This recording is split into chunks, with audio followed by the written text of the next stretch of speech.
Како еленот и јагуарот живееја заедно. Еленот рече: многу сум уморен, ми треба за солниште. Ке побарам некое згодно место и ке си направам куќичка.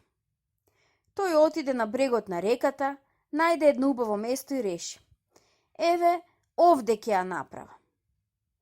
Јагуарот исто така рече: многу сум уморен, ми треба за солниште. Ке најдам некое згодно местенце и ке си направам куќа.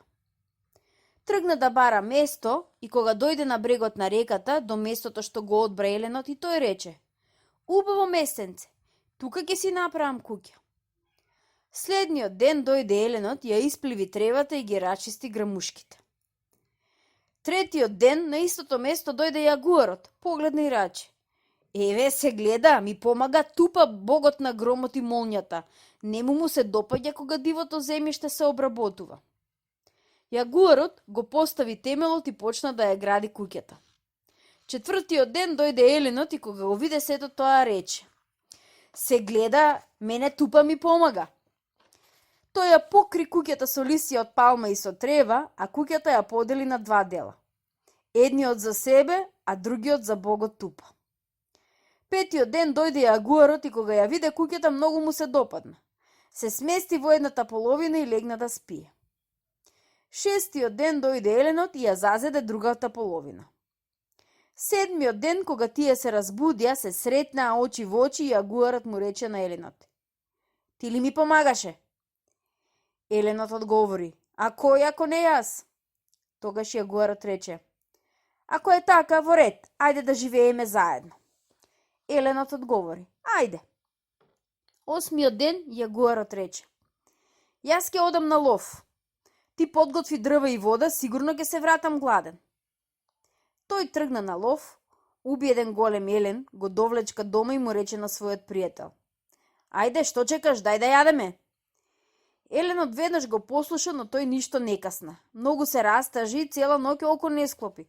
Се плашеше јагуарот да не го убие и него. Деветиот ден еленот отиде на лов и на патот прво сретна еден друг јагуар, а потоа еден мравојад. Иако мравојадот нема заби, сите животни се плашат од него и избегнуваат да го сретнат. Тој има многу снажни и остри канџи, па ако зграпчи некого и му го зарие во телото, тогаш со него се е свршено, па дури и јагуарот го почитува и бега од него. Кога еленот го сретна мравојадот, му рече: еве сега сретнав еден јагуар што зборуваше многу лоши работи за тебе. Мравојадот веднаш тргна по трагите на јагуарот, го забележа крај едно дрво, му приде одназад и го зграпчи, заривајќи му ги своите остри канџи. Јагуарот беше готов. Еленот го одвлечка убијаниот јагуар дома и му рече на својот пријател: еве го дивечот, ајде што ти е, дај да јадеме. Јагуарот веднаш го послуша, но тој ништо не касни и многу се разжалости. Таа ноќ и двајцата воопшто не спиеја. Јагуарот се плашеше од еленот, а еленот пак се плашеше од него. Околу полноќ и двајцата ги солуда сонот. Еленот задрема и со главата тупна на подот. Туп! Јагуарот се исплаши и скокна, мислејќи дека еленот се готви да го нападне. Еленот го чу неговото тропање и тој се исплаши и двајцата како стрела излетаа од куќата и победнаа секој на своја страна.